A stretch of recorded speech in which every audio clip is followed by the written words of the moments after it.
Hi, my name is Gerald Blakley, and I'm a retired Specialist 68 Whiskey combat medic. So when I was injured, I was pre-mob, and I was deadlifting, and I herniated my disc, and that sent me to the SRU the day I was supposed to deploy.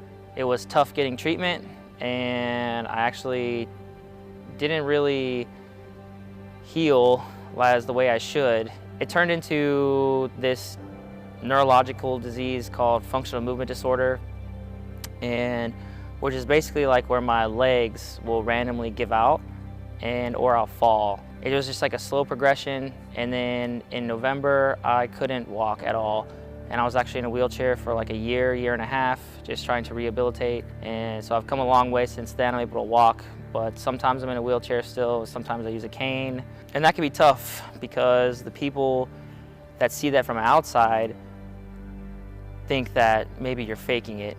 And that can be really tough because really you might just be having a bad day. Through the whole process, it was really tough because it just wasn't getting better. And so that took a mental toll on my body.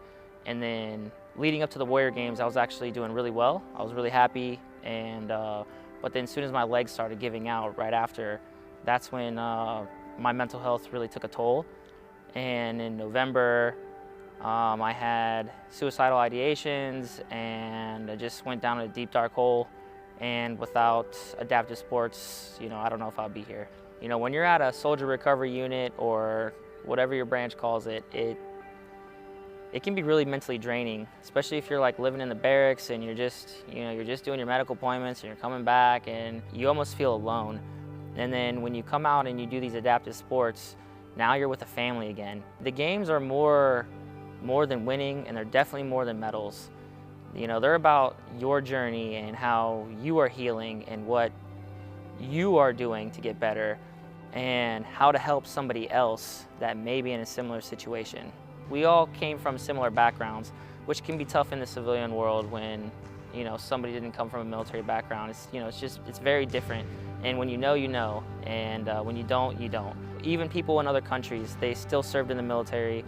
And so to have that connection with those people is, man, it's why I'm here. It's to make connections and to help me get better and help others get better, There's a program out there for everybody. And Warrior Games is a great start, but if you don't get accepted to Warrior Games or you don't think this is right for you, there's many local organizations that are in your area that are out there to help you. And if there's not, there's also national organizations that can help you be connected with some of those organizations. It's a game changer and it's a life changer. So do your research, ask around, ask other people, just make connections. Make connections.